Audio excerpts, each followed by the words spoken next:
they're going to come back at you with two things. The right, the billionaires, the corporations, Donald Trump, Vivek will say, we don't have smart enough people, well-educated enough people to fill the jobs. Really? The state that bore the Wright brothers, the state that created John Glenn and Neil Armstrong, America, it's been to the moon. We don't have smart enough people here. I build a car that destroys the entire leftist narrative and everything Elon pats himself on the back for in my garage with no help in Ohio. Yet Trump in November says we don't have smart enough people. I get a little mad. Vivek too. Well, that's a lie. The next one is, if you don't like it, you're racist, right? Yeah, we're all racist here. Don't quote that out of context.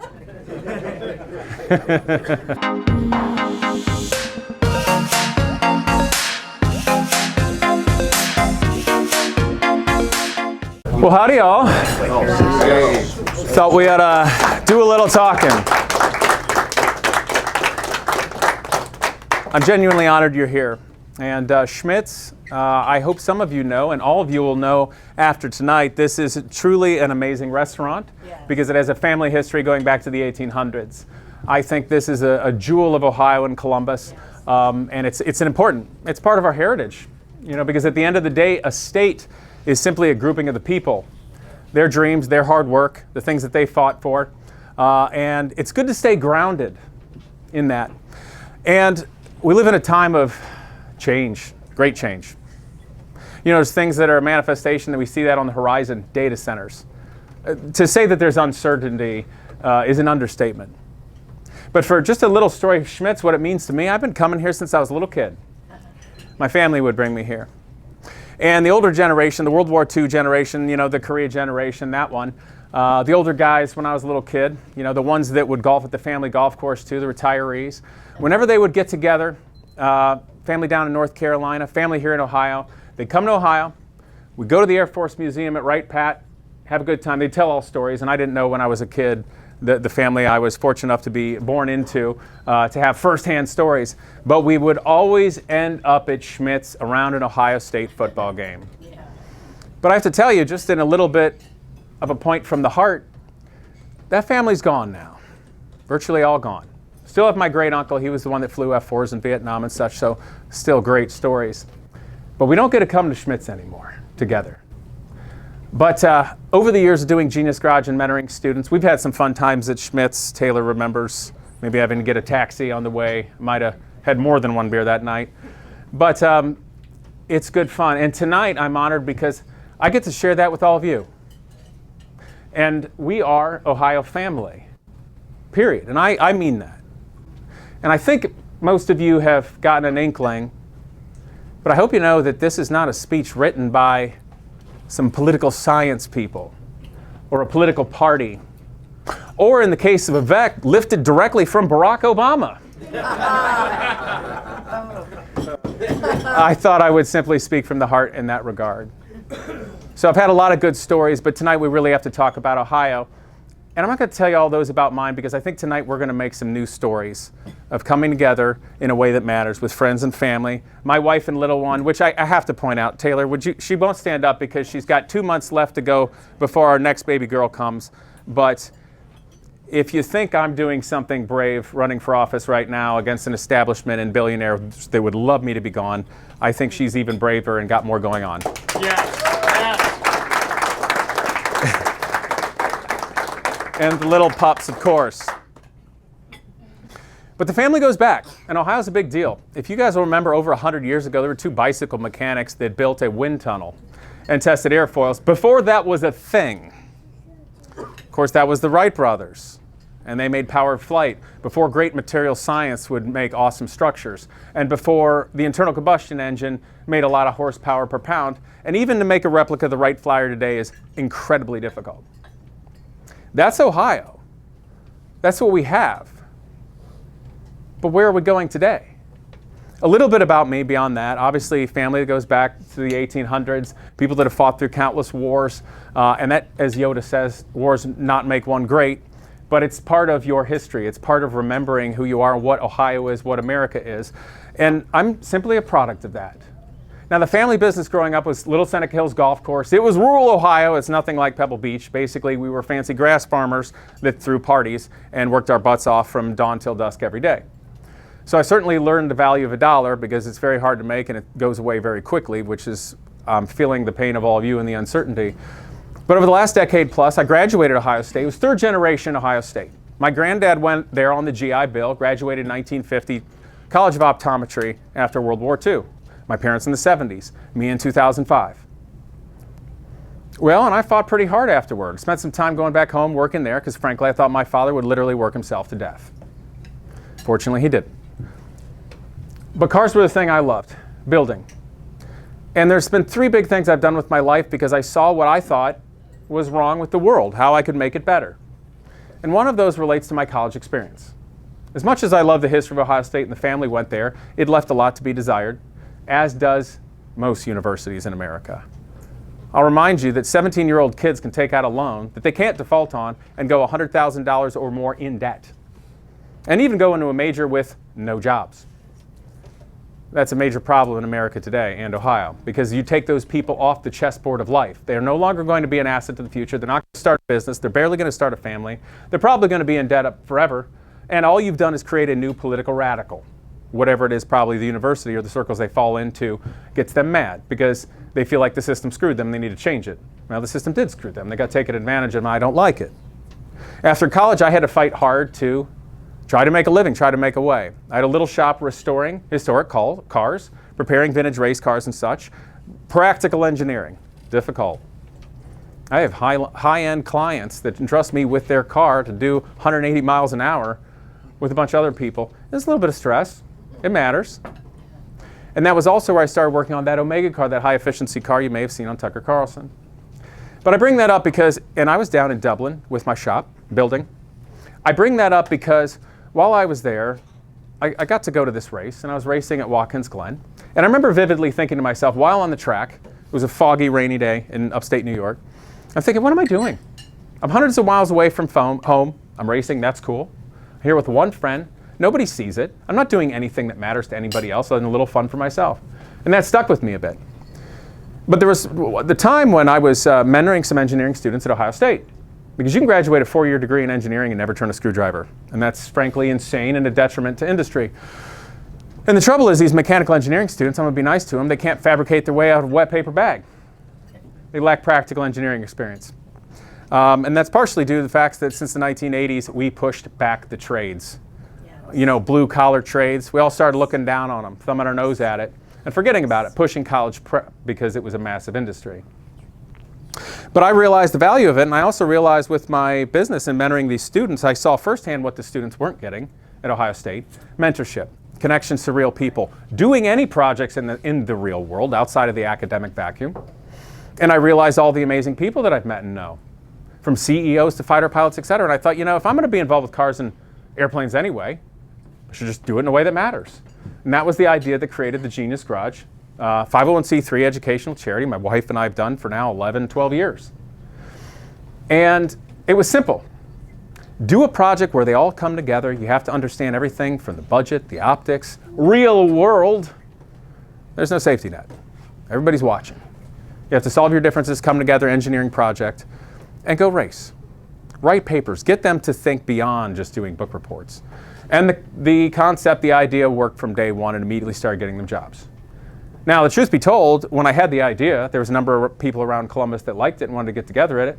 But when the time came, nobody put the money in like they said they were gonna. Which is funny, because one's a real big name down here.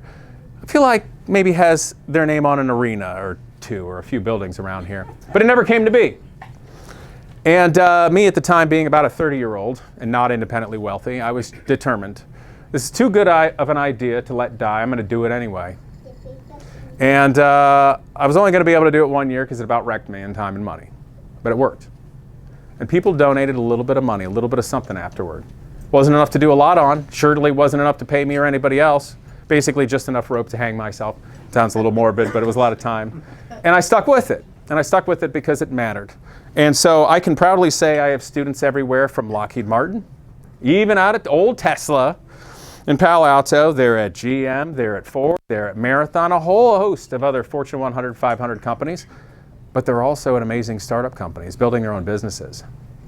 And it was that program that made the difference. That's the one that puts the resume on the top of the pile. And that's the one why I hear this countless times, and most recently from one student who was hired at Lockheed Martin, when sadly the job market now is atrocious. And he was one of the best students I ever had, was working as a manager at Aldi's. That's a waste of a perfectly good guy. But fortunately, I was able to connect him with some people, and on his own merit, he was able to see some jobs that were open and got it. And they said to him with the interview, even if we really like someone, it takes up to 2 weeks for HR to get back to somebody. So just hold tight. The next day, somebody called him at his home number. I don't remember what time. He's thinking, who's bothering me? And he takes the message and goes, hey, this is so-and-so from Lockheed Martin. We just wanted to see if you looked at your email and can review the offer we sent you. That was less than 24 hours later. And that happens a lot of times. But school's not doing that. I've done that for 12 years. I've got well over 10,000 documented hours unpaid in this. And no student has ever had to pay to be part of it.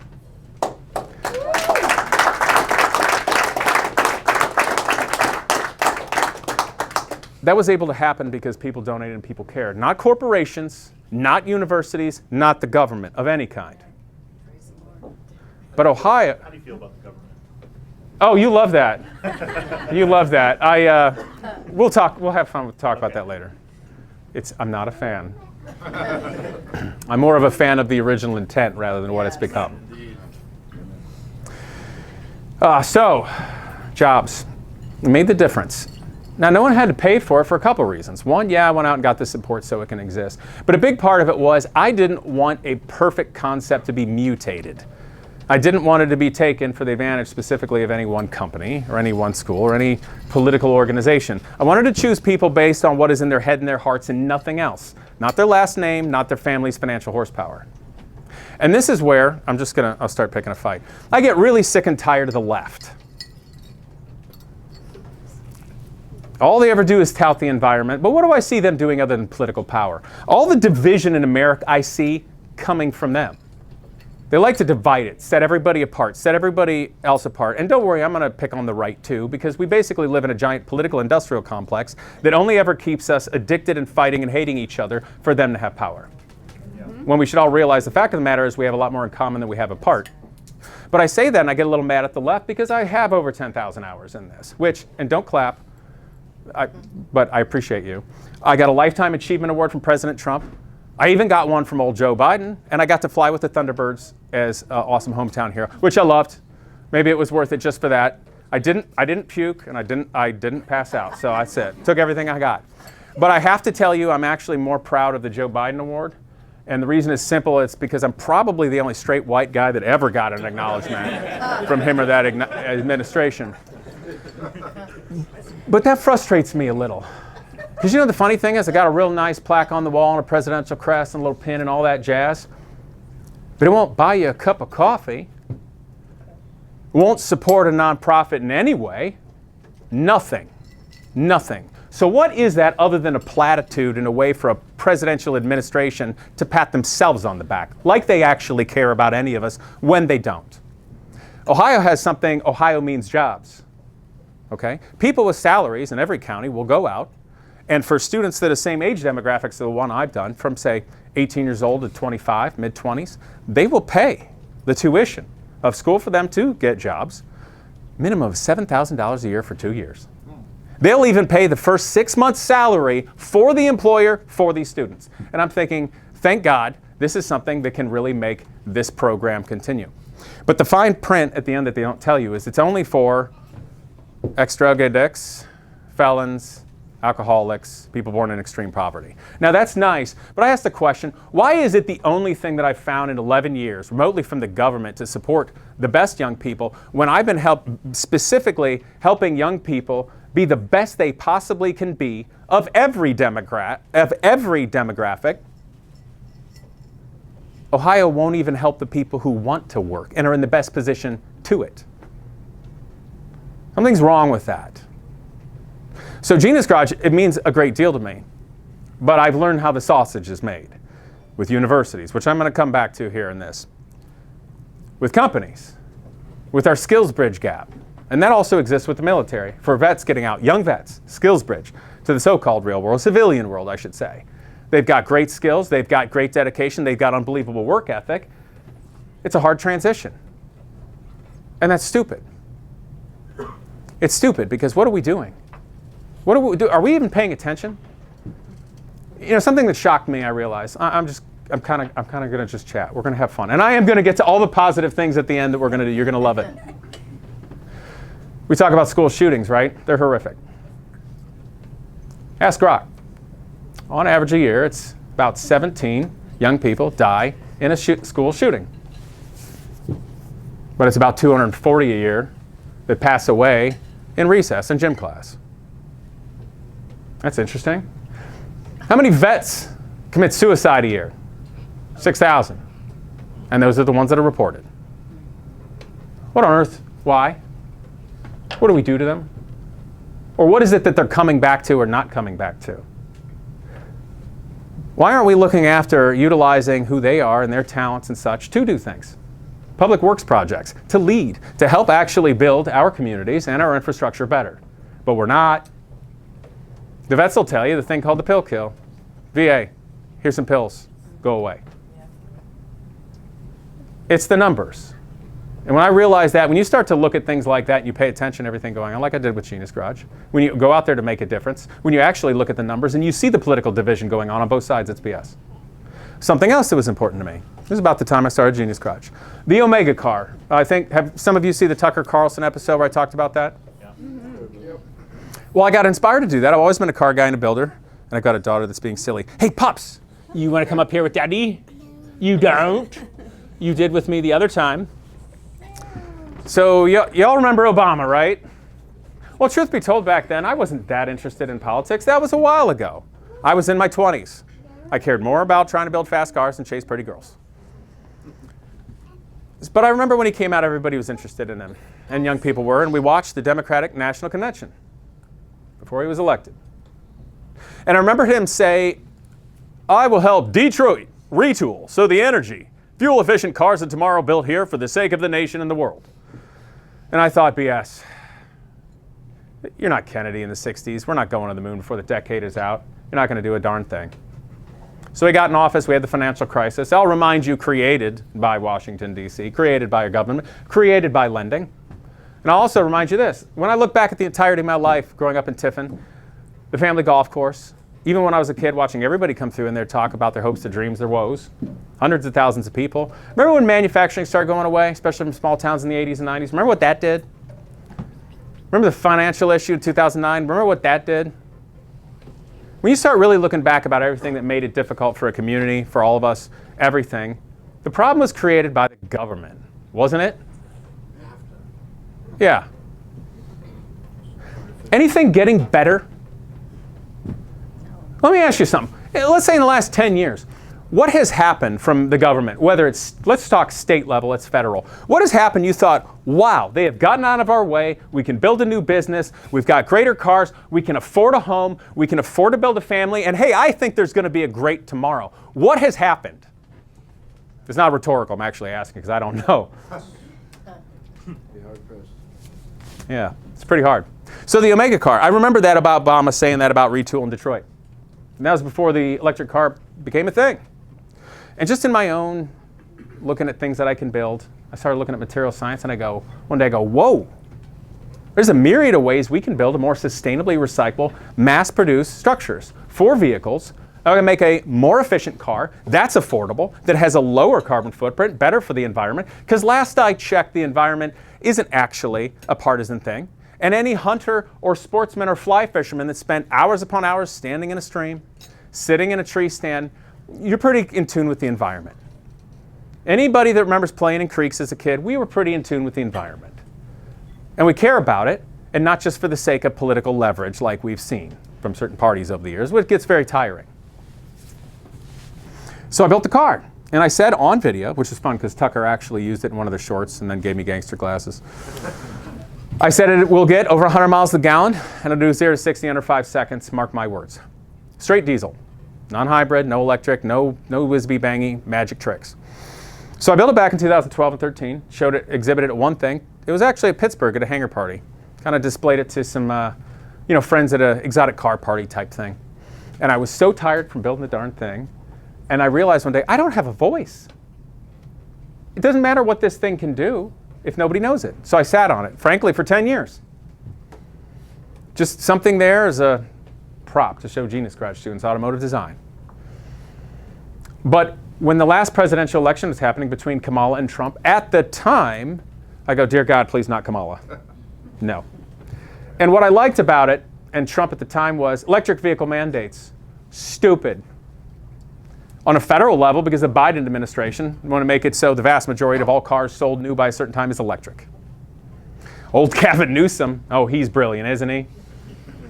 With his hair, his augmented teeth. They want to do the same thing.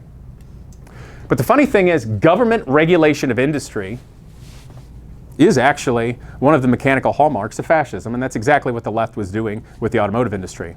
Why? Is it better for the environment? No. Last time I checked, electric vehicles take a much larger amount of energy and carbon footprint to produce. Not to mention the absurdities, the amount of, shall we say, rare elements in manufacturing shipped all around the world to do so. So that's not great. And then the fact of the matter is you have to drive it something like 100,000 miles before it breaks even on the so-called carbon footprint with an ICE car. That's not real good. But old Elon and everybody will pat themselves on the back just fine about saving the environment. And if I'm not mistaken, old Elon, who now is apparently conservative and super free speech, despite X not being free speech, it's freedom of speech, but not freedom of reach. That's the fine print, right? Elon got wealthy because he supported the left with his electric vehicles, with the government loans, with everything. But now he's right, even though he supported that. I don't want to go into all those details. It's not about Elon. But it stinks. And I knew it was wrong. So when Trump was running, I thought, I'm going to test this thing and get the numbers. I need to finally do that and at least speak out because I can't take what's going on anymore. I hated the Biden years. I hated watching us socially be torn apart. It was absurd. It was absurd. And you know what? They would use one group of people after another. First one was, hey, remember? Black Lives Matter. Let's divide the country there. I don't have any black people here at 9. That's too bad. I should have invited some friends. I don't think black Americans are better off from all of that. Well, then what was the next soup du jour? Rainbow community. I don't think the rainbow community is better off from those last number of years of division. Isn't it obvious after you watch for a while it's all political leverage? Because when they're done with one, let's go on to another one. Had nothing to do with people. So anyway, I tested the car. First day, filled the fuel to an exact precise level. Drove it a measured distance, stop signs and turns. First time out of the box, sitting around forever, no testing, no tuning, and not even all the fairings on it. It was 104.7 miles to gallon. Honest. There's more. At least did what I said it was going to do. The next day, I threw the accelerometers and GPS on it. Now keep in mind the tires are basically the same from a Prius, so they're skinny, and now they're 12 years old and dried out. Car guys will understand. It's not going to hook up. So did 0 to 60 testing. Also had a 93 Dodge Viper, Bob Lutz horsepower, right? Pretty fast. Had a 2019 C7 Grand Sport Corvette, not bad. And a Tesla Model 3 rear-wheel drive with a full charge, to be fair. My car beat the Dodge Viper 0.2 of a second, exactly matched the Corvette Grand Sport, and was 1/100th of a second slower than the Tesla, and then the Tesla started getting slower as the charge wore down. So same, basically. So pretty good. And the third day I thought, I bet you the EPA's got some numbers quantifying the so-called environmental footprint or carbon footprint of burning a gallon of diesel. And I bet you they got some numbers on generating a kilowatt hour of electricity, national average United States. Okay, like all of our generation. Doesn't matter if it's solar, wind, coal, nuclear, whatever. And it's not too hard to do some mathing. And I like to say this, I sound like it. My grandfather's not here, he had funny sayings. But I ain't no math magician or rocket surgeon. But you can do the math and find out my car on straight diesel has a lower carbon footprint per mile than an EV when charged at home. We also have the infrastructure for it. It's cheaper to run per mile. It's wildly inexpensive to produce. It has a lower carbon footprint to manufacture than a normal ICE car and destroys an EV. So pretty much one guy in a barn, car guy, destroys the global leftist narrative. And I did that to speak out why I thought it'd be better that Trump got in, because they're getting rid of electric vehicle mandates and some other things that I really liked at the time. And I'll be honest, I'm really not happy with some things I've seen in the last year. Of course, Vivek Ramaswamy being one of them. But I did the car. And I bring that up because Genius Garage, no support. Weirdly enough, quite the opposite. The Omega car, a good thing for all people all around the world. And it's not just about the power plant, it's about making the efficient car. Affordable, nice for the environment. You can service it across the board. But we don't do that. There's no support. Radio silence, crickets. Tucker Carlson, whether you love him or hate him, he at least had the cojones to have me on. Look into it himself. I just cold text him. Somebody gave me his number. I reached out nicely, said, here's what I'm doing. I just like to have more of a voice and put myself out there because I think the world's falling apart. And there it was. Thanks. Appreciate you doing your thing. And he got back to me the next day. Was watching the stuff. It was really cool. Said, let's do a show on efficient diesel. And then later I thought, hey, that's really cool because he was like 2 hours from doing the Madison Square Garden rally. So it was at least nice that. But you don't see any exposure on that. You don't see it. It doesn't fit the political narrative. It doesn't fit the industry push around the world. But people know it exists because we know it's possible. You know, the other thing's a small thing, and I'll get off the things I did, but I bring this up because it relates to all of us. You know, the watch I'm wearing tonight meets the requirements for NASA, for an astronaut watch. With the exception of the band, I put a fancy band on to fun. And I know that because I built it, literally for that purpose. In the last year and a half, I've been prototyping building mechanical watches. Now, we have tariffs, right? Tariffs basically a tax. It's a way for presidents and such to negotiate things a little better. But the whole point of tariffs it's supposed to incentivize bringing manufacturing back to the United States. Pretty simple, right? Where's the support to actually do that? I can supply all the watches to the astronauts right now. We have Artemis missions this year, supposed to go around the moon, and within the next 3 to 5 to land on the moon. But you don't hear about that. When do we actually get to be people that build something again that matters? And then build something to create jobs, to create products, one that we're proud that we have jobs, proud that we have manufacturing actual goods, things that matter for the world. All three of those things I've done just because I'm trying to make the world a little bit better. I'd like to make a living. I'd like young people to be able to get jobs. I'd like to make education better. I'd like automobiles to be better. Where's the support? So here we are now. I would say it seems like every single facet of our lives, we're just getting undermined. Taxed, leveraged, a little shaved off. Death by 1,000 cuts, whether it's from within or foreign or abroad. And are y'all getting sick and tired of these insane Machiavellian billionaires? What is the soup de jour creepy James Bond villain thing they're reporting next? Oh God, Bill Gates making ticks that makes people allergic to red meat. That's a real thing. Oh, well, they're doing a new corn that makes people infertile. Oh, we're doing this this potentially has the ability to get out and literally destroy all of humanity. It's not just a shock, this stuff's real. So let's talk state. Ohio. This is a damn good state. It's always been my home. Born on the west side of Cleveland, grew up in Little Tiffin, Ohio, live in Perrysburg now. Went to Ohio State. Family did. Grandparents are buried over at Dayton National. Could have been in Arlington with the other ones, but Ohio was his home. So what do we got?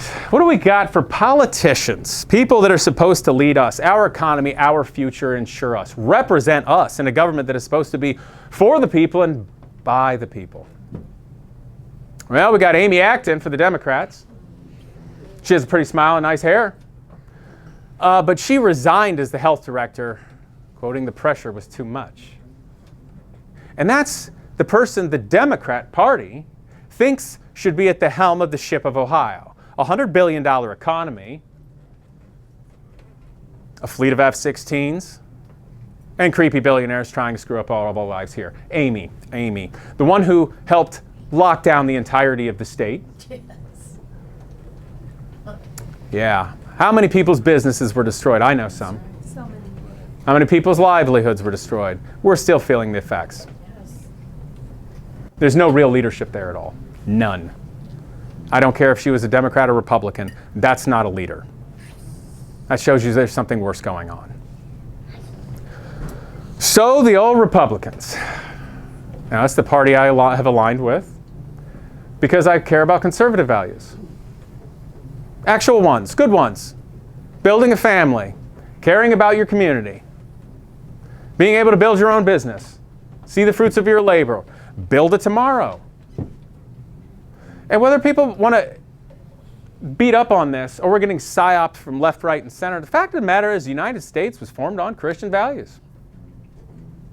And that helped build this country into the amazing place it is today that everybody from all over the world wants to take advantage of. Now, the fact of the matter is, and I want to be very clear about this, so if anybody's writing anything down, I hope you remember I said this, sir. We have freedom of religion, and I will absolutely fight forever to have that, and I think that's a hallmark of our country. A lot of freedoms. But we also have to realize we're being leveraged and taken advantage of, and it's not for that reason. It's used as a shield and leverage, which we'll get into those kind of things. But we have to be able to see that and quit always trying to let ourselves become doormats, because we have to create a future for everyone. So, Vivek. Well, I had thought a few years back about running for Congress against Marcy Kaptur. She's been in Congress 43 years, damn near as long as I've been alive. Now, she's a Democrat, but in this case, I don't think it matters. That's so long, she needs to go. That is horrific. She's been in longer than Nancy Pelosi. So I thought about doing that. And at the time, I don't think I was ready to take that leap of faith. I didn't know enough, and I wasn't boiled up enough to do it. I thought, you know, I can probably just make the future a better place by working on Genius Garage, trying to make the educational programs work, working on the Omega car, maybe building a startup company, building something that's actually good for tomorrow, watch company, whatever. So I didn't. But I'm watching everything go on. Vivek Ramaswamy, never heard of him. Billionaire, weird. Running for office as a Republican. Now I'm going to be honest. I thought, hey, that's neat. He's a conservative guy and he's brown, so maybe the libs will leave us alone a little bit. I hope more of you would laugh at that, actually. No, I thought this is all right. Maybe he's saying the right things. Real polished. Well, he's probably not going to win, but he's out there. So he's doing his thing. He's running. And he couldn't even get the same vote as Chris Krispy Christie. That's bad. So he drops out. He hired all of Donald Trump's leftover people from 2016. So then he just goes along.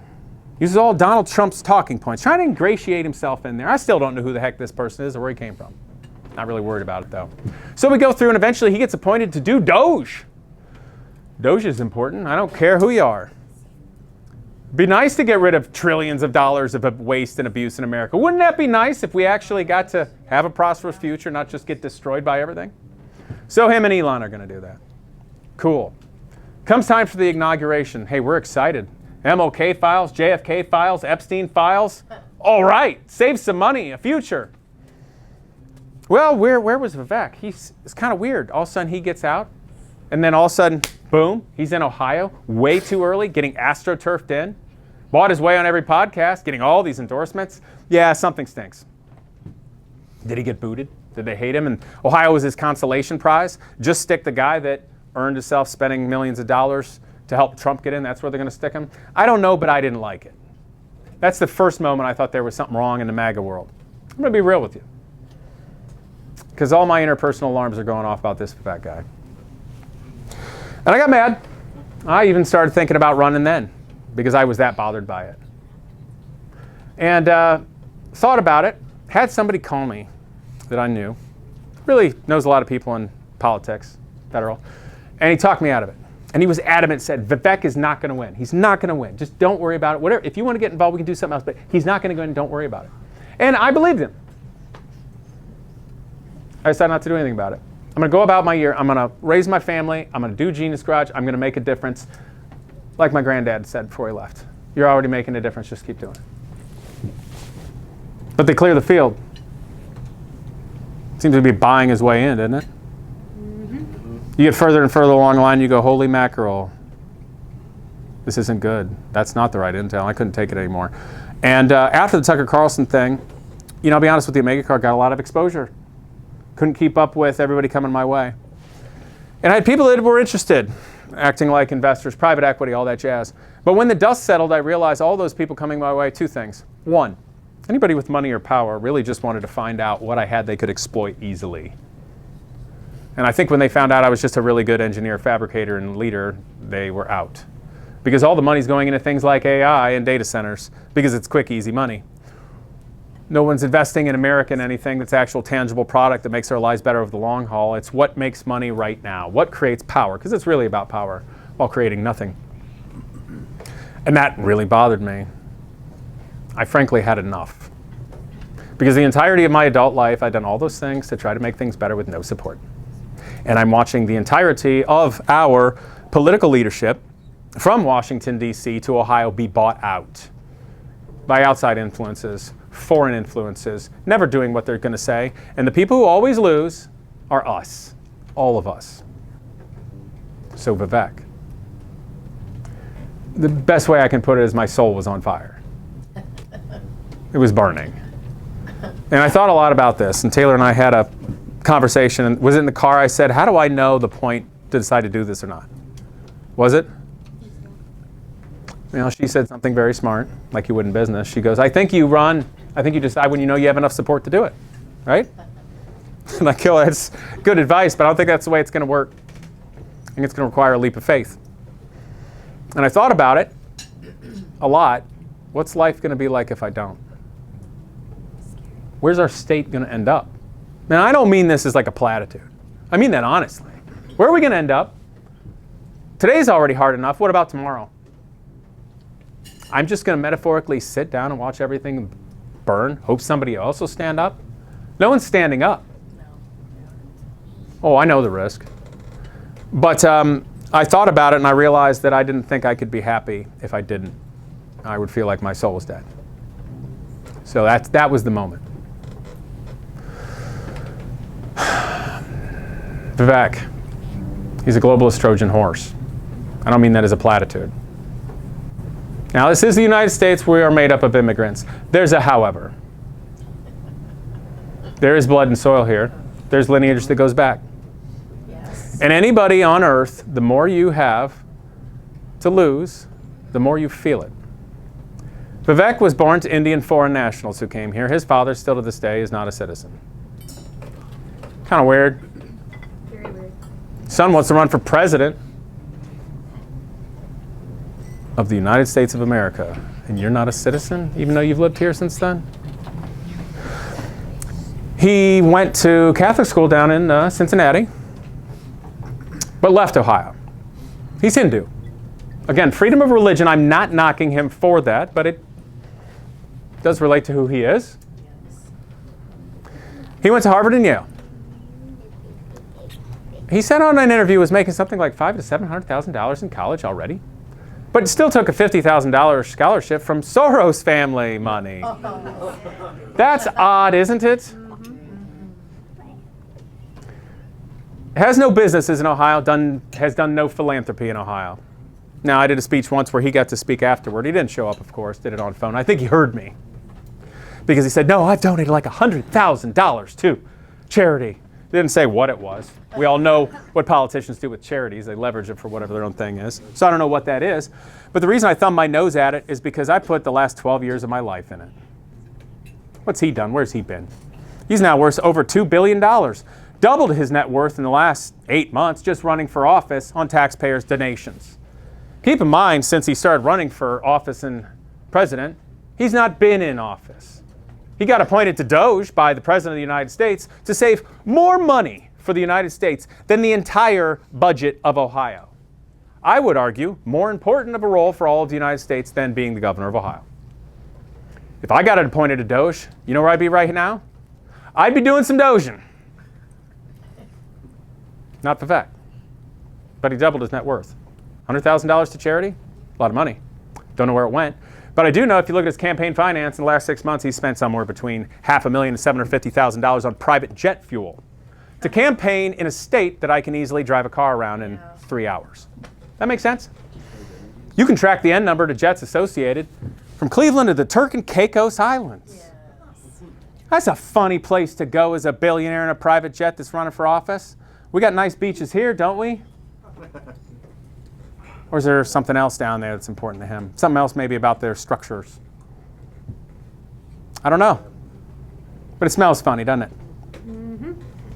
Data centers. Let's talk about Ohio. There's a lot going on. Data centers. Something like 200 plus. What are they? Big computer. What does it make? What does it produce? How does it make our lives better?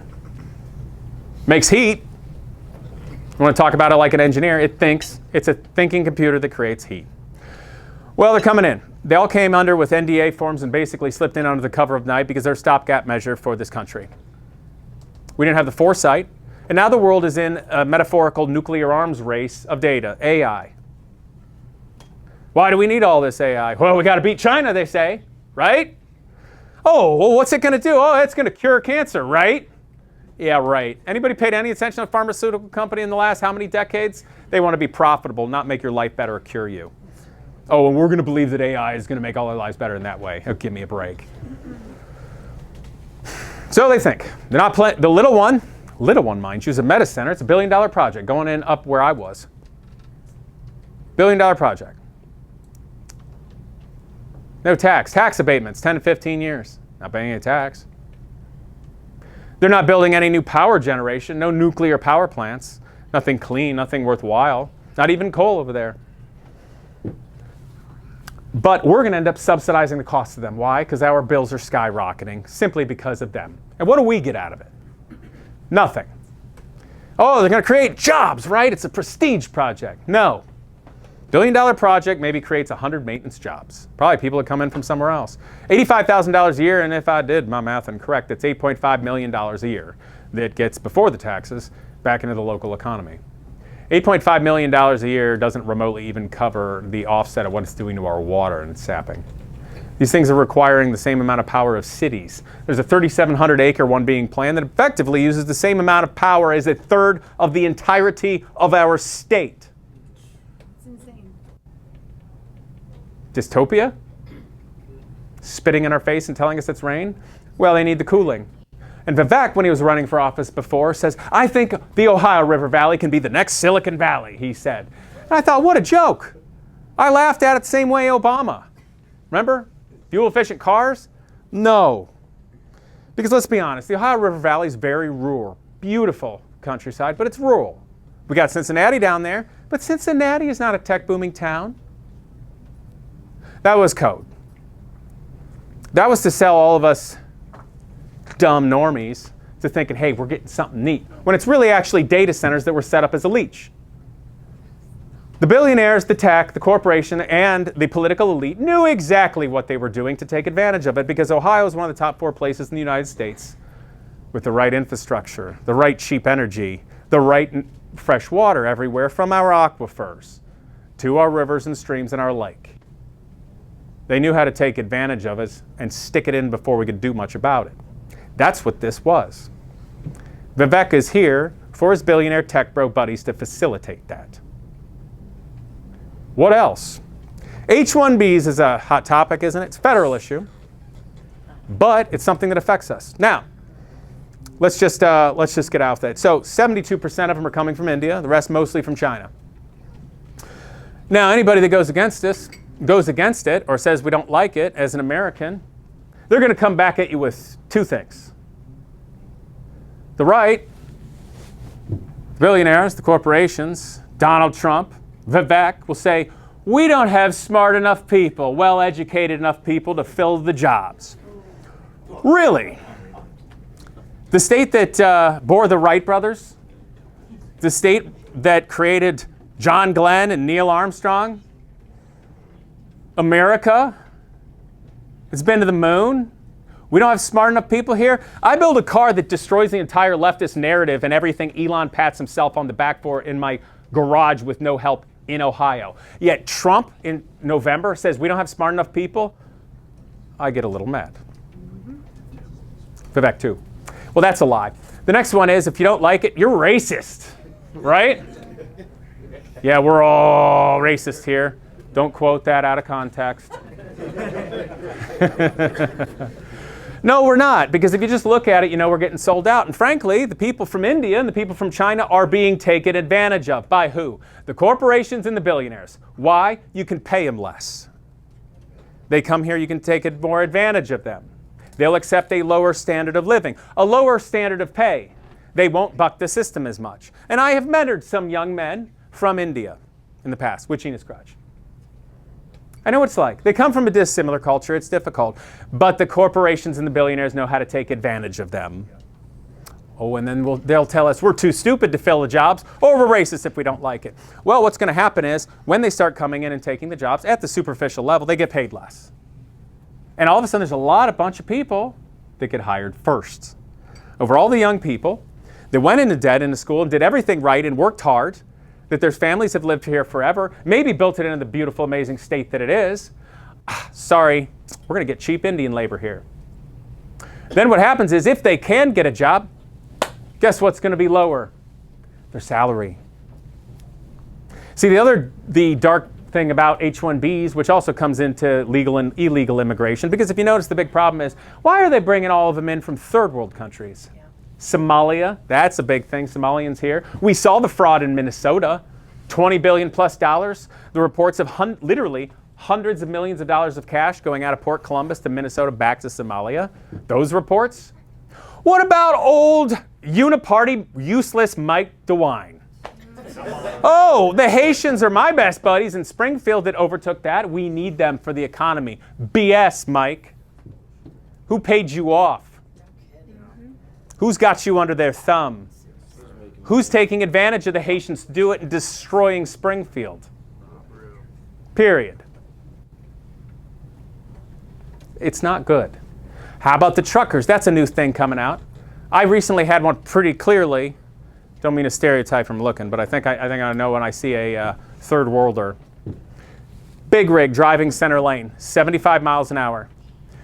The rear tires, the tractor tires, the front ones were up. So it's only running on the rear. Whoa. The front steer tire, all of a sudden he comes veering over my lane. I'm looking at it. Dude's doing 75 miles an hour. He's probably on 10, 15 PSI. And I recorded a little. I'll show you on my video. I should have kept recording because it exploded. And I was in a Corvette at the time, so I stuck my foot and it escaped on the shoulder. But the guy's clearly from a third world, has no idea what he's doing. So all these reports, why? Same thing, cheap labor. This is wrong. This is wrong. We're being taken advantage of by billionaire elite and corporations and gutless politicians that are owned by them. And nobody has the courage to stand up to these things, to say it, because we're all too afraid. Get labeled on the internet, discredited, smear campaign, botted, lawfared. Lawfare doesn't work, intimidation, or they'll just kill you. That's what, no, I mean, it's true. Yes. I've already, don't worry, I think about this sort of thing a lot. So we're being taken advantage in those ways. And there's a lot more. How about houses? How many people are here under the age of 30? Both of you. You all. How many of you all, I'm air quoting, own your own house, or at least the bank lets you think you own your own house? How many of you? 1, 2. Who thinks they're going to buy a house in the next 5 years? Barely, maybe. Good for you, man. That's not good. Private equity companies are buying up massive swaths of houses. Yes. Corporations. Single-family homes, they can outcompete them. Oh, and then what happens when they have a big enough portfolio? They do the little trick that I've seen in the classic car world when I was younger. See, when I was in college working as a mechanic, I would see a vintage Ferrari model. Fancy, I couldn't afford it, but I liked looking at them. A vintage Ferrari model, double in price every year. It'd be a new one. I'm thinking that's kind of weird.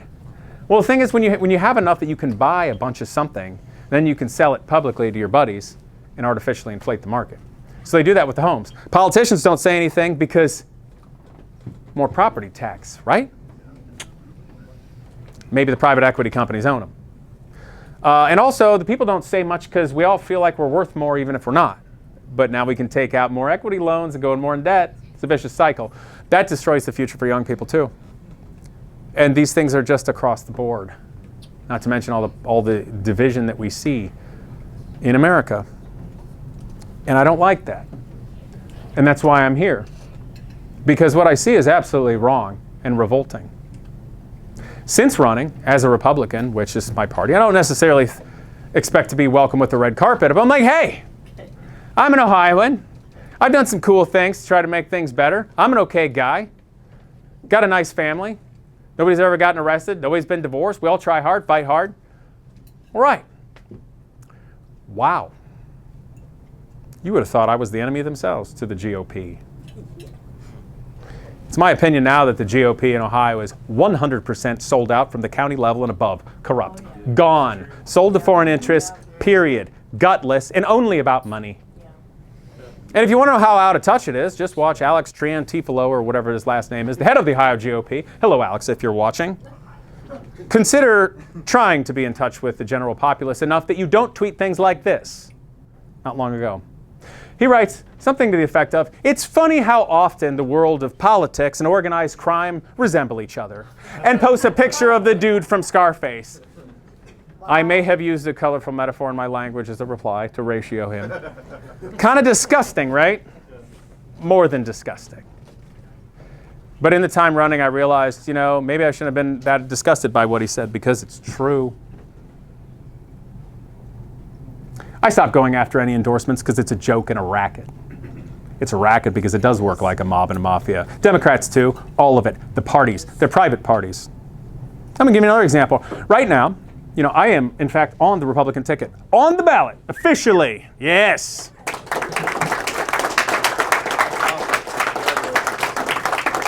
Which, there's some incredible young people here tonight. That happened entirely by volunteers.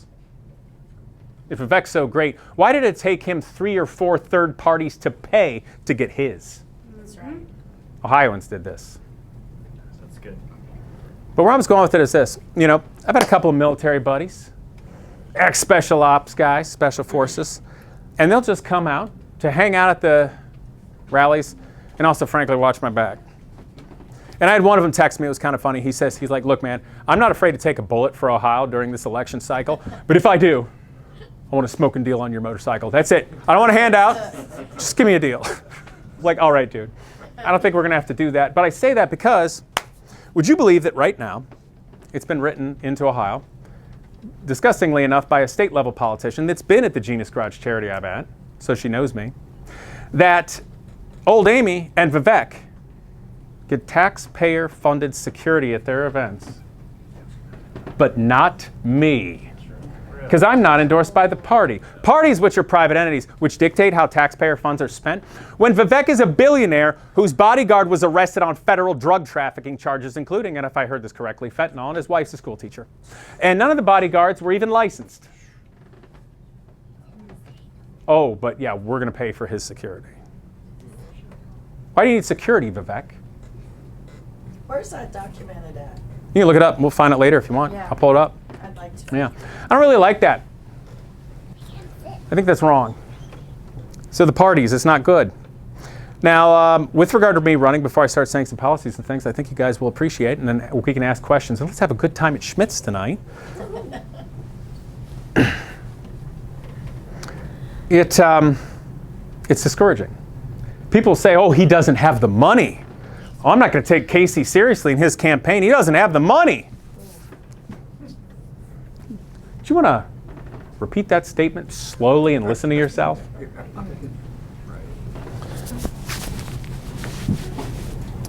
That's insane. Because what I do have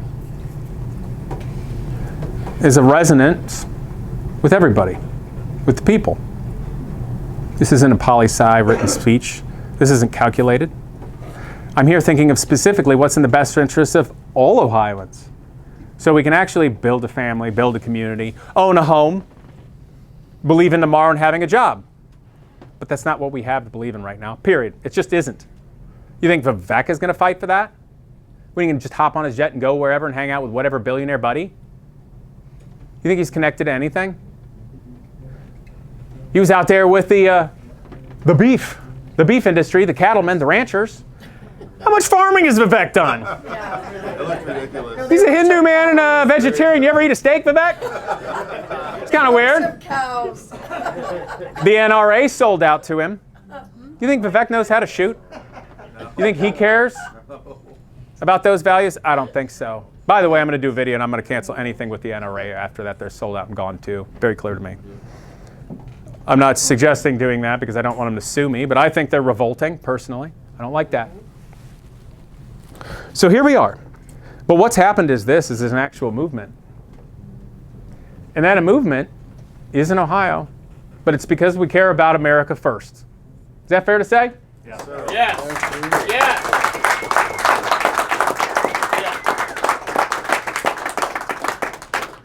And Ohio's a state. That's our home. America's a big place. We have states that are bigger than countries. And we're all different. We got a bunch of different accents. It can be kind of fun, and it's that difference that makes life fun. But this is Ohio, and this is what we care about. So why does America first matter? You know, my great uncle flew on B-52s over the polar ice cap with nuclear weapons when we had a different nuclear arms race, an actual one, with the Soviet Union. Now we have AI. He flew F-4 Phantoms in Vietnam, hated it, stupid war. Wasn't afraid to talk about it. A lot of stories. Later, flew for the Ohio Air Guard. Refuel. If you go down to Wright Pat, there's a bird down there. It says Ohio Air Guard on it. That was the plane he flew. Now, I say that because wasn't it recently some Ohio Air Guard airmen died because we got drug into a war we shouldn't be in because of a little country that baited us? God bless your soul. God bless your soul. Why are we there? Yeah, Israel. That's why we're there. But if we criticize that, what happens? Oh, they got their word that's a trap that they use as a shield. Shut your bank down. Well, there's that.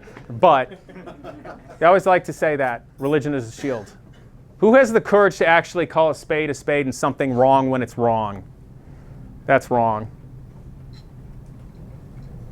We have to care about us. We've been here. We're family together. Our families are family together. If you want to come to this country, you want to come to Ohio, come legally. I know people from other countries, friends of ours, leading a company, skills, doing the long process, having a lot to offer, but that's not what we get stuck with. The legal immigration, the Somalians, the Haitians, the truckers, it's a scam. Maybe not necessarily by them, although they're running plenty of scams costing us hundreds of millions or billions of dollars, but the people who brought them here. And that's why gutless little Mike Dewine says, oh, it's the price of doing business, the money we lose. No, it's not, Mike. You have no backbone. Don't let the door hit you on the way out is the nicest thing I can say. Woo.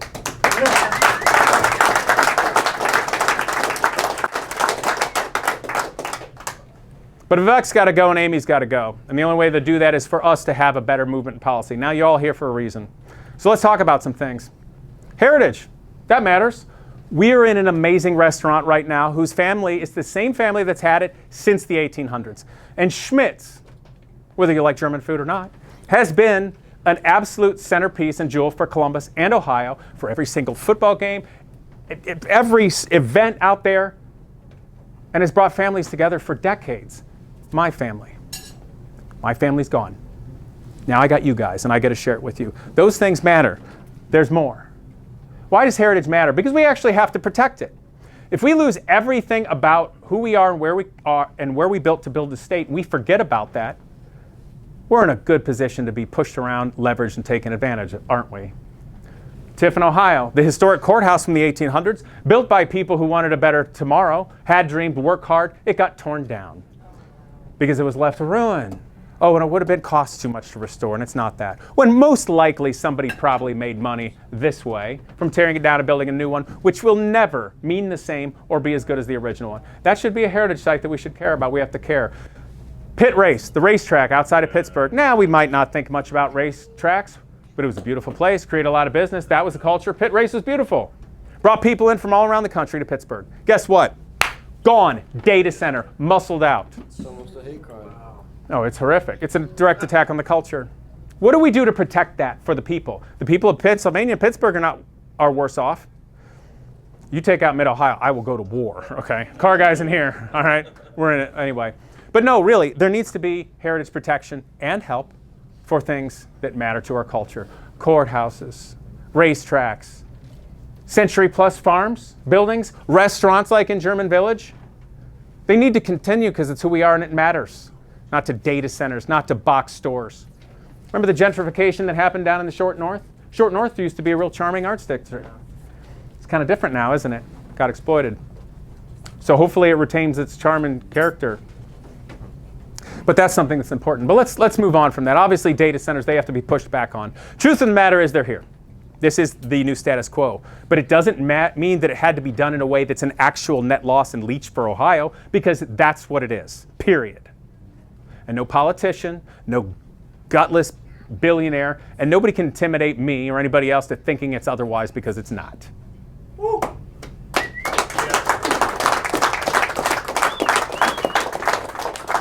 We didn't have the leadership to push back. Why? We don't know. It was behind closed doors and NDA forms. I don't know if somebody got paid off, but it sure as heck wasn't going to be Mike Dewine going up against the billionaires. I don't know if he even knows what day it is or if it's time for dinner. So the data centers. You need to have leadership that's not afraid to go toe-to-toe with the billionaires and push them back and piss them off, like I'm doing right now. They need to be done in a way that works for them, but it doesn't destroy the environment, that it's a net gain for the state. If they want to do that, they need to build power generation that actually works. And that doesn't mean bringing in turbines from China and abroad to burn massive amounts of petroleum to create electricity and noxious fumes and everything like that and pollute. That's stupid. It needs to be a net gain for Ohio, not hurt the environment, and we'll talk. Manufacturing. Toledo, Dayton, Cleveland, the list goes on. Had manufacturing. Why aren't we building anything anymore? Why do companies go other places? Other states? We got roadblocks. Leadership that doesn't understand how to incentivize it in a way that actually works for the state and it's not just bending over backwards, but is actually good for the companies. It doesn't make the deals. There's issues with labor. There's some union things. Unions serve a valuable role in the world and historically, but sometimes they can hold a state back and people. We, of course, need jobs, but jobs that exist because it rises the tide for the state, rises the tide for our pride, creating something that makes the future actually better. Not just projects that basically are a loss funded by the government. It's like if you got a nice garage, right? You got lifts, you got tools, you got guys that can work, but there's no projects in there. Well, you can either take out a bunch of loans and buy some new car, throw a bunch of mods and things on it, maybe employ those guys, but guess what? It's not going to be worth anything afterward. So you have to have projects that are a net gain. So as governor, I have to specifically know what those are so we can be competitive to other states. So the big investments, the small investments, everybody will bring manufacturing specifically to Ohio. Manufacturing that's actually good for us, not the leeches. That'll bring the jobs. That'll make the cities better. Toledo was super wealthy in the late 1800s, early 1900s. Lots of natural gas. That's why it's the glass city. That's why there was unbelievable crystal made there, because they could use the natural gas and give it to the companies free to be there. And it became wealthy. Beautiful buildings from the early 1900s. And then later it got corrupt. Gangs. There was the Sicilian gang and the Purple gang. I think it was a Jewish gang, actually. Lots of gangs. Corruption. Toledo's not so nice anymore. But Cleveland, Toledo, Dayton, they could be a lot nicer. Even things like the watch company. I'm just a guy, but I started this. Where's there any support? We have industrial buildings. Why doesn't the government step in and use these buildings? There's a place over here in Columbus, just west of downtown. They took this old building, renovated it for artists to go into, inexpensively, have a place to do art. But why don't we have anything like that for people who can innovate, make a product? Yeah. Why don't we have something where there's actually like something relating to some legal help and advice that's impartial for the people? Here's how you get set up. Here's how you protect yourself. Here's how you protect your IP. Let the people have it and decide, because last time I checked, all of us know the best for the future. We are the future. We will evolve. We will make it. That's what Ohio needs to do, is become relevant. From the people at the grassroots, doing that and facilitating them. Getting manufacturing actually back here and getting rid of the roadblocks by actually being somebody who cares. Yeah. And has got a pair enough to push back on the billionaires and not bend over backwards. Push back on the data centers. Make that be a net gain for the state and not a net loss. That's pretty simple. Let's move on. How about law? I don't believe in it anymore. Okay. Let's say you got to defend yourself. There's a lot more crime. And let's be honest, a lot of the crime is coming from the third worlders being injected in here. If somebody breaks into your home and you have to defend yourself with lethal force, they die. Maybe they don't die. Maybe they're just hurt. Guess who's getting sued? Guess whose life gets ruined? Is that right? Somebody breaks in your home to steal your stuff, they trip and fall and hurt themselves, and they sue you. Is that right? Where's the common sense laws? Where's the thing where law-abiding citizens can actually protect themselves rather than letting law and attorneys make it so that the criminals have free reign? You know, I thought of something the other day. My little daughter and I, we had a little daddy-daughter date adventure. We drove to the park. We walked a little trail to the river, the woods and such. And I know they'll love to have a field day and want to call me a lot of names for telling this story, but I'm going to tell you what I saw and felt. There was a young man, clearly some kind of immigrant. Bet you it wasn't legal. Older, bigger. She's standing directly with me, an adult. This kid comes walking up making funny noises, comes up and gets right in her face like that. What? I go, what are you doing? No, hey, go away. That was enough, but that was a little odd. His father was fishing. Saw it later. The kid came back a little later.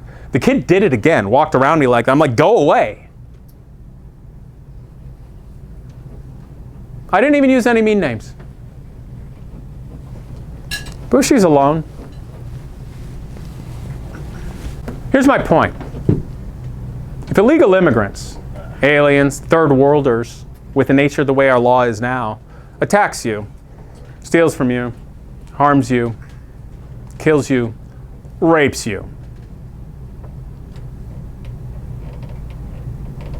they're protected. Protected by the political industrial complex, protected by the left that pushes you down, protected by attorneys, protected by everything else that cares about everything except us, our future, our families that built this and tried hard. And I thought about it. If we were out in the woods, oh, sweetie, is she all bothered now? Sweetie, do you need a hug? Come here. Pardon me. Puppers, is Daddy getting all mean? I love you. You're okay. Do you want to come with Daddy? Daddy be nice.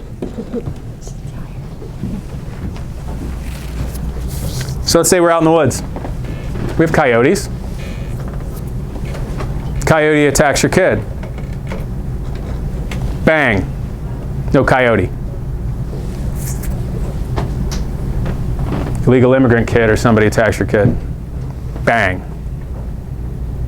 You're in trouble. Not them. What's more dangerous? The coyote, the wolf, or the bear, or that? Why? Because of our gutless government that doesn't care anything about us and is exploiting the entirety of the United States and our state. Because that's what it is. The H-1Bs, the Indians, the corporations and the billionaires and the political elite know what they're doing. They're flooding it. They can lower the wages. They can exploit the poor people from India, which shows that I do have a heart. I don't like that either. They're being exploited. But they're all creating a new standard for Americans for us to accept less. And it goes deeper. There's a grift. How many businesses that we see by YouTubers? YouTubers. 15 trucking companies here. Daycares, leering centers. Have you seen that? Yeah.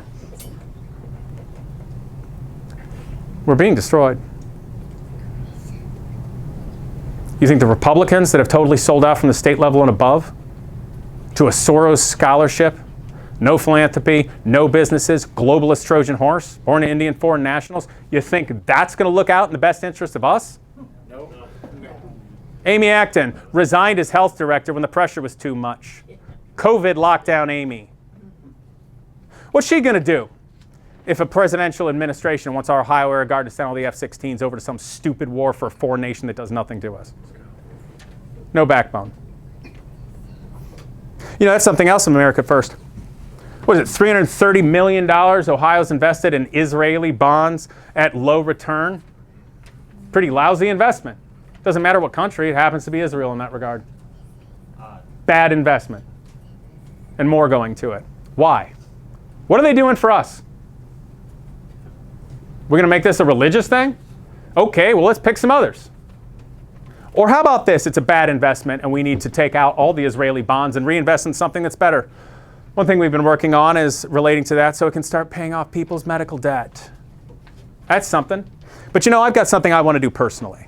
Because that's just what I do. When I see something wrong, I do it. This is a little bit more symbolic. And this is how you know I'm actually going to go in tooth and nail. Medicare, Medicaid, Somalis, Haitians, the truckers. That alone, there's tens of billions of dollars of fraud. Ohio's budget has doubled to nearly $100 billion since 2011, yet our population has increased 3%. Tens of billions of dollars. You saw, what, something like 20 million with just the Somalis up in Minnesota? You think Ohio's any different? So we attack the fraud hard. Cut it off at the knees. Bring in the YouTubers to find it. Pull the cover back. Shine the light. Make the cockroaches scatter. So if we save billions of dollars, I think, as governor, we should carve out the same amount of money that was badly invested in foreign bonds to Israel. And I'll do this. My Omega car, 100 miles a gallon, lower carbon footprint per mile than an EV, affordable. I'll give all the plans and IP to the company, to Ohio, provided that all profits are only used in perpetuity to pay for the schooling, be it trades or university, for school that'll actually have a job, for heritage American Ohioans. Doesn't matter if you're white or black, heritage American Ohioans. And zero interest home loans for heritage American Ohioans, provided you are in a relationship that can bear children and a future.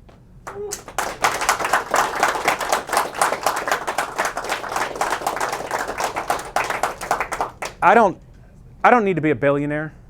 I can build watches, make a living, nice living, raise a family, care about all of my friends in Ohio together. But I don't mind giving that to make our lives and future better. Elon doing that, Vivek doing that, with his Alzheimer drug that failed, that he cashed out with tens of millions of dollars, that people had to lose money for that to happen. What has Vivek ever created? I still don't know. Nothing. Nothing. This isn't just an election, this is a war, and we're being destroyed right now. The whole world is in a fifth generational information world war. AI is here to program us.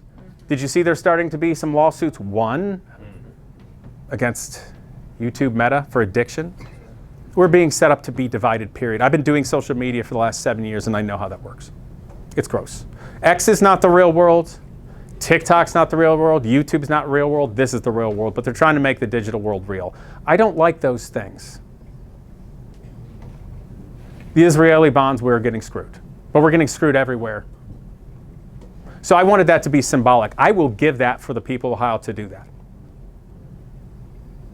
What other politician is doing that? What other politician knows how to change their own oil, let alone do something like that? I don't want accolades. I don't care if anybody ever remembers my name after getting in office and making it better. I don't care. I just want a future. I want for every single person here and in Ohio to have what I've been fighting for. Something. To believe in a tomorrow. To build your family. To build your community. To be able to feel some pride in your community. When was the last time we all got to have any pride in who we are? Or stand up for ourselves? Been damn near illegal for a while. Yeah. Anyway, this is hot and heavy, guys. But I think it means something to you because it's real. We do have fantastic policy, and over the next month, we're rolling it out. There's 50 pages. Vivek, if I'm not mistaken, his webpage is one page. Got some talking points. Amy Acton's got some nice little feel-good things. We actually have a plan. And there's a whole amazing group of people behind me. It's not just me. Fortunately, they're not part of the establishment. And this entire campaign is supported by people. Hardworking Americans that care. There's no PACs. There's no political parties. There's no foreign influence. Nobody owns me. I'm Ohio. I'm the same person I've always been. And I'd like to be our next governor so that we actually have a future together.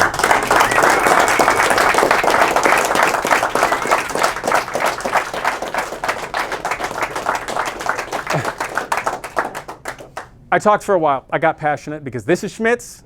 Feels like home and family. So feel free to ask some questions, but I'm here for you all until we get kicked out of this room. Which I think we have until 8:30. But pretty soon I'm going to go down there and reserve a table because there's live music tonight, and I intend to hang out and make some new memories with everybody. Maybe have a beer and request some polka music. So guys, thank you. Anybody have any questions? And feel free to get more food. It's out there.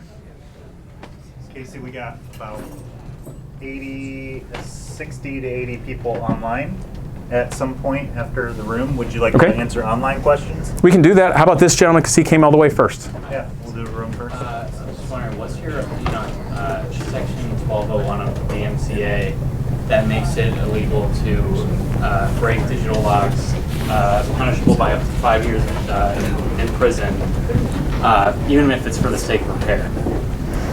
This is a good one. To be perfectly honest, I'm not aware of this. So this is a bill going through Ohio right now? What is this? This is federal. Federal. This is something to make it illegal to break digital locks, which relates to all the encryption on probably your own personal information, all that sort of thing. Yeah, That's a very good thing. Yeah. Because we get sold out. When companies get bought and sold, that information goes somewhere else, and it doesn't evolve to the same things. If you remember 23andMe, what did all of our DNA data go to China now? I mean, that's one of many things. No, we absolutely have to protect ourselves from AI, from the nature of the companies, because they already have all the information.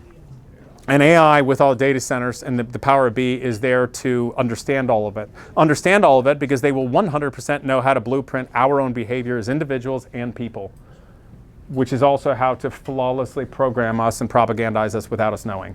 What do we have to protect? Our likenesses, our voice, our IP, or our data?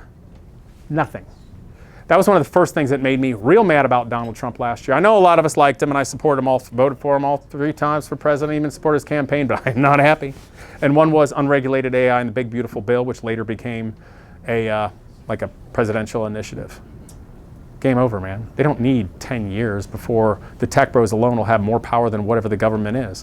Why would Donald Trump let that happen if it really was a multi-party thing and then give over the power to a Democrat? If it wasn't for the fact that he knows it won't matter, and at that point, Washington, D.C. will be no more than the stage play of Plato's allegory of the cave. So more specifically your question, we absolutely need the protection. I support anything that protects all of the people for your data, your likenesses, your IP, etc., from AI. Because AI, of all of human history, is the most diabolical possible thieving machine there is. And it's happening before we ever even knew how to protect it, because we didn't expect this in human history. Did I answer your question reasonably? Yeah. Okay, and I look forward to dive more into the details with you, but that's where I stand on that. Anyone else? Yes, sir. We're getting rid of property taxes, Casey. Thank you for bringing that up. Yes. I mentioned private equity and corporations buying personal homes, which I don't like. We have to get rid of it because it's inflating the prices and destroying tomorrow. Property taxes, I don't like them.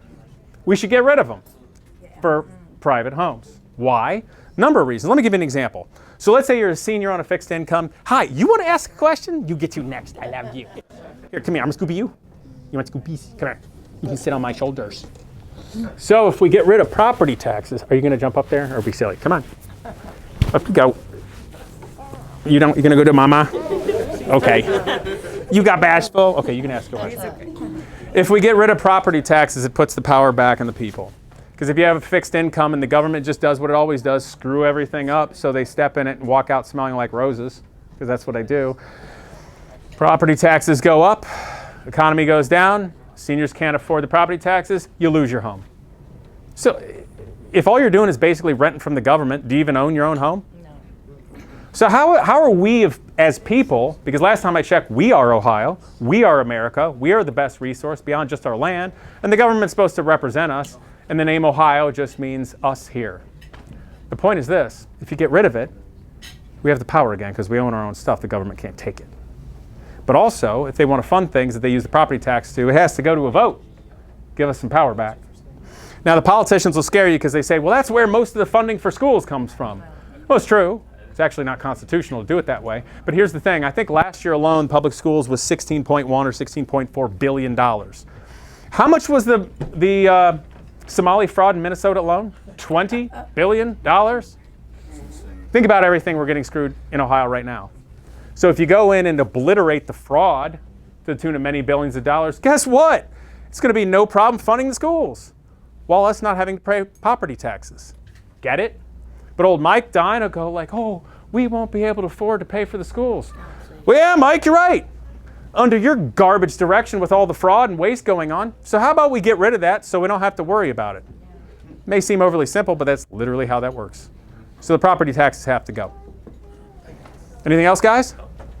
Hey, Pups, you got a question? You want to raise your hand?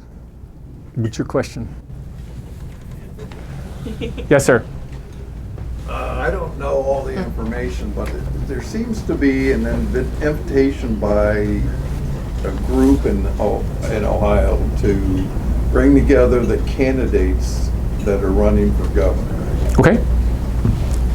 I know that Action and Vivek and a couple other gentlemen have been invited, but I didn't see your name in there. Do you know anything about that? Who runs it? I don't know. Well, ask yourselves. Maybe it was a television company, but I don't. Well, the simplest thing is follow the money and then decide what they want. And that'd probably answer your question. Fortunately, the beautiful thing about the information age is it does still work with the people. And we have traction that Vivek and Amy can't buy. And it's very exponentially changing. So, yeah. You know, the truth be told, where Vivek's strong point is, I don't know if y'all know this, but things like Fox News, it's not actually news. It's classified as entertainment. It doesn't have to meet the same laws for fair use and stuff, so ain't news. It's conservative propaganda. That's Vivek's strong point with baby boomers who largely vote in the primaries. But the truth be told is we have an amazing strong role happening right now with social media that they're incredibly worried about. And this wasn't your question, but I'll mention this. Since I've been out, it's been kind of fun to see how I've been attacked. Some ways you may not have noticed. One woman, actually we kind of leaked it too because we knew she would attack before even announcing. That didn't work. Then old Laura Loomer. Anybody know who that is? Woo! Yeah, Laura Loomer. She attacked me 3 or 4 days in. Big hit piece. Media clips. Connected me to Tucker Carlson. She probably said Catarlson for the 500th time. You know, Marjorie Taylor Greene, Thomas Massey, and all that. And a beautiful thing happened. I go, whoa, Taylor, you remember that? I was like, oh boy, I'm getting attacked. Here we go, saddle up. I'm like, I guess I should reply. And I once did say something about Laura Loomer. So I replied, you're just mad because I compared you to a character in Hansel and Gretel. Don't go in that gingerbread house, kids. So I ratioed her, and that destroyed the role. But that kept happening. From her to Milo Yiannopoulos, I saw coordinated attacks that I was able to bait from the MAGA world. And the MAGA world does have bots too. If you criticize somebody like, if you say, hey, Thomas Massey's all right, why is the president going against one congressman in Kentucky who helped get the Epstein files off? That seems wrong. There's going to be a bot army attack you. There's going to be things like cat turd and whatnot. But we ratioed them all. So the beauty of it is I know that's all silly, but it does say something. It says something that the people know what's going on and are behind it. And that the old psyops and the old bad actors, they don't have the same power anymore. So I think we are going somewhere. But to answer your question, I don't know who's putting that on, but you should see who they're connected with and where the money comes from, and I think that'll answer your question.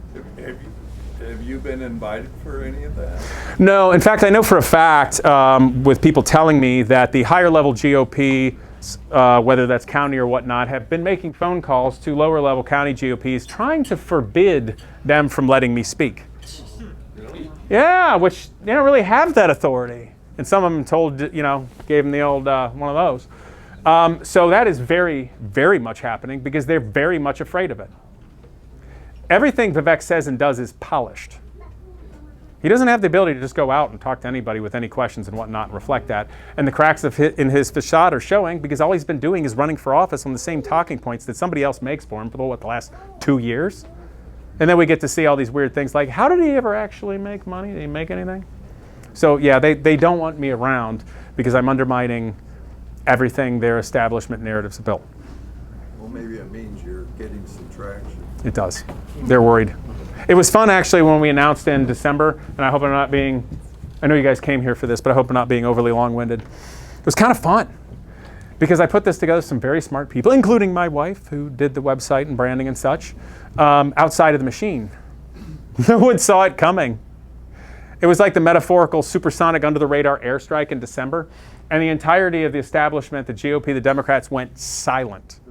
The Republicans are like, he's a leftist plant! I'm like, no, you can probably figure that out.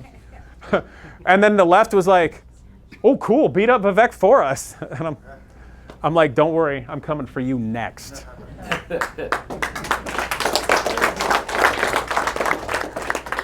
But no, it was kind of fun because they didn't expect it. The machine is so out of touch, so absolutely out of touch with the people or any semblance of real life or doing anything that matters for anybody.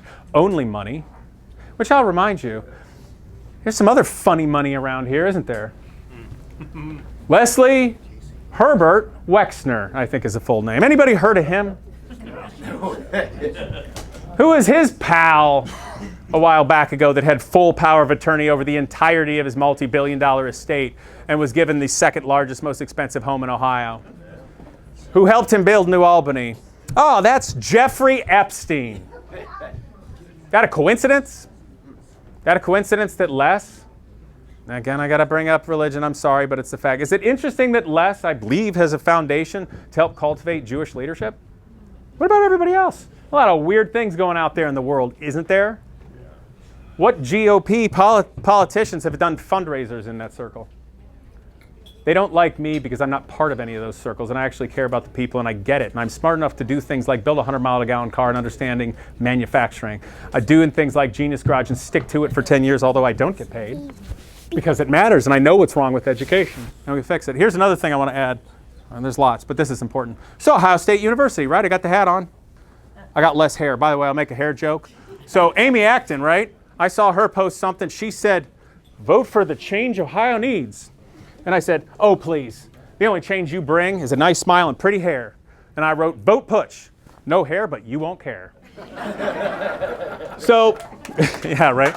My great uncle that flew F-4s, he said the family hairline is good for an extra 10 knots top speed in Vietnam. So I'm not going to argue with him. And don't point out that it's a closed cockpit aircraft. Just go with it. No, they hate this. They hate that I'm here. They hate that I already did it. I promise you they're already figuring out 11 ways to Sunday to already set me up, plant anything they need, intimidate, take me out, and discredit everything I've done with my entire life. I think that's what they've done to Trump. Yeah, well, they own him now. It's pretty obvious. I think that they're going after his family. Well, they did something else. If you may have noticed, I think early last year there was a leaked plan from the White House for redevelopment of the Gaza Strip. How do you develop a place with people in it? You don't. You develop a place that's rubble. Jared Kushner, his son-in-law, helps get to lead all that. Elon Musk, I think, gets space to build factories. Donald gets to build luxury real estate. All those people get to become billionaires multiple times over, but only if the Gaza Strip is rubble. What's the easiest way for it to be rubble? Turn your head where old war criminal Benjamin Netanyahu, I refuse to call him Bibi, because why call evil by a nickname, levels it. That's the price of their soul. Has nothing to do with religion. I don't like that crap, and I'll say it. And I think everybody in America should say it, because last time I checked as a government, we the people, by the people,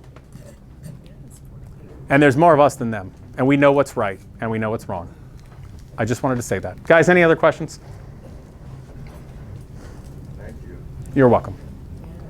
I hope I wasn't overly passionate, but this stuff matters. I just want us all to have a future. Thanks, guys.